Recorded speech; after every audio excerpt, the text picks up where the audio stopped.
Good morning. It is Wednesday, so that means I am going to Bible study, my mom's Bible study. And I don't know where my binder is. It tells me what all the subject is of the week. I know it's in the car somewhere, so I will find it hopefully before I go into the Bible study. So we can't discuss before I get there what I think it's going to be about. But I do want to say a quick prayer for David because he is taking the kids to the dentist because James has a cavity he needs fixed and he has a flat tire. I guess it's flat. I don't know. He wasn't in a very good mood and he was leaving and he was looking for his air tire pumper upper. He wasn't in a good mood. So I pray that he gets to where he's going safely. I asked him, I said, "You're gonna be okay?" And he said no, but he will be. I don't know, so he would not be good mood. But I'm not gonna let that affect me because I want to have a good day at Bible study. Alright, I will see y'all afterwards. Alrighty, I am out of my Bible study and it wouldn't matter if I knew the subject anyway because what it has as the subject was just the name of her podcast or group of people. She has a podcast. I think she has a book, I think. It's called Mama Bear Apologetics. And today's subject was top cultural challenges to the faith. And man, I don't even think my notes are worthy of hardly even speaking to y'all about this. Because she was like, bam, bam, bam. She was like, all this information was being thrown at us. It was good. And I was like, I don't even know if I'm writing this down correctly because it was just so much.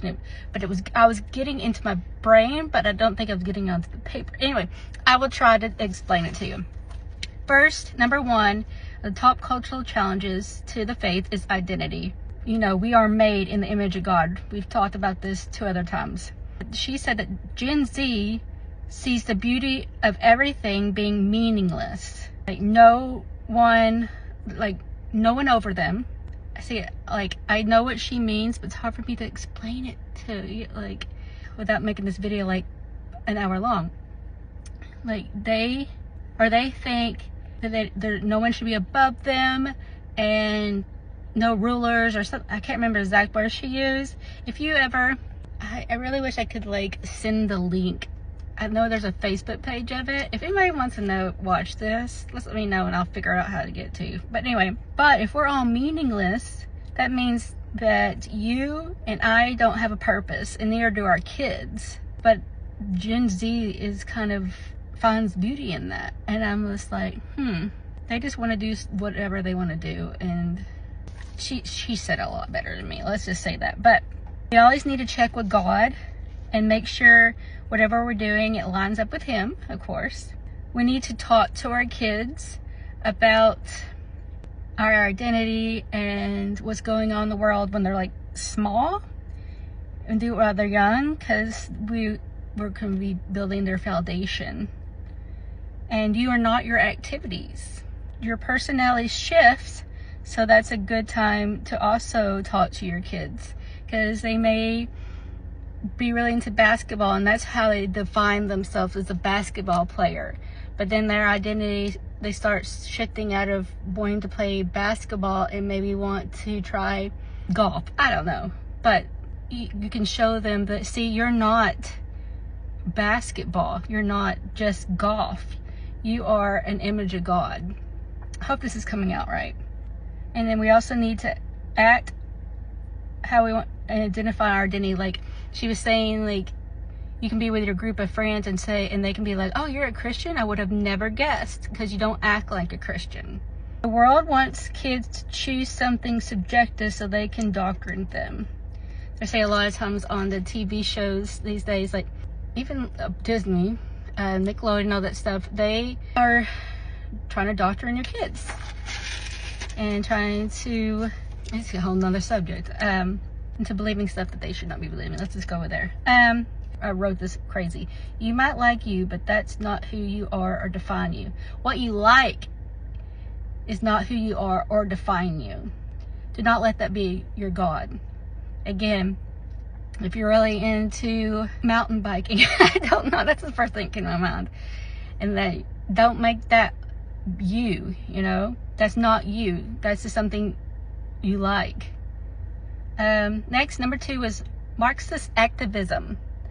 And the oppressor is white man, Christian, middle class, because we're privileged.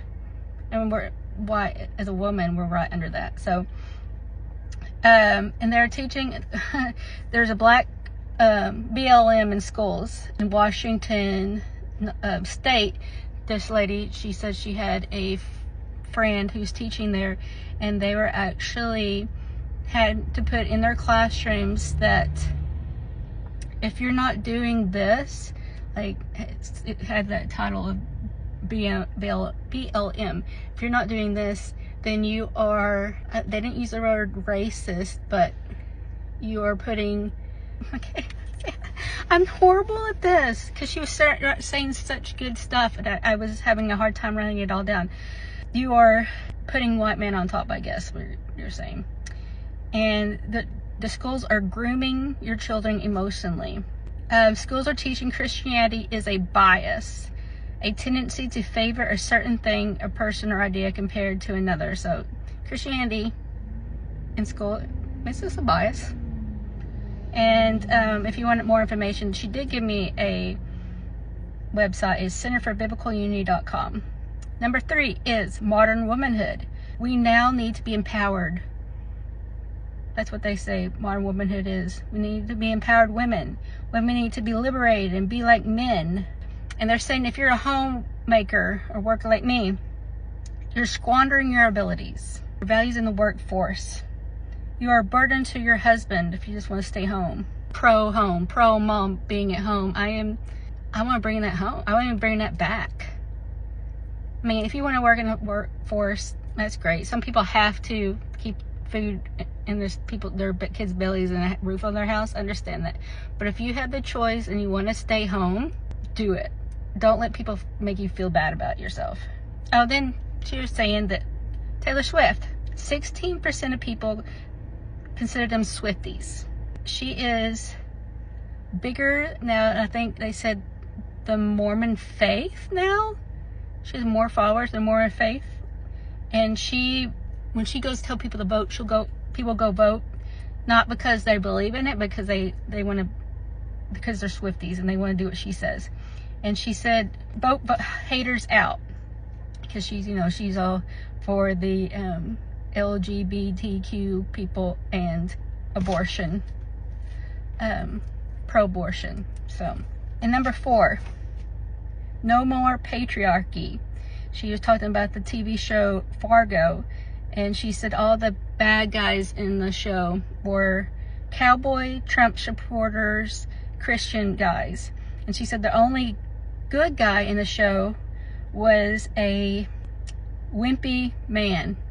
He didn't support his family. He didn't stand up for them. The world is, their goal is to strip men of their masculinity. Not make them into women, just strip them of their masculinity. We don't need yes men. We need men that speak up. And she gave the podcast Fearless, and that is Men to Men podcast. And she said that's really good on that subject. She's saying mother is symbolic of the home and reasoning. Dad is symbolic of the world, risk taking. We need to take risk, and teaches kids to be bold. And number 5, the last one, problem of evil. Where is our hope in this world? Is it in this world, or is it outside of it? It's not in this world. That's probably all I got for that one. But she was saying the top 5 things is truth. It's God's design. We have the worldview, God's design, secular counterfeits, prepare for pushback. Like, we're Christians, we don't need to, especially on here, on TikTok or any social media, we gotta be prepared for people to not agree with us and talk negative words, I guess you could say. You know what I'm trying to say. We need to engage with truth and grace. It was a lot of information that I don't even know if this video may be 2 parts. I don't know. Hopefully I can get back down to 1. So if I can stop right now, maybe I can get down. But anyway, y'all have a beautiful and wonderful day.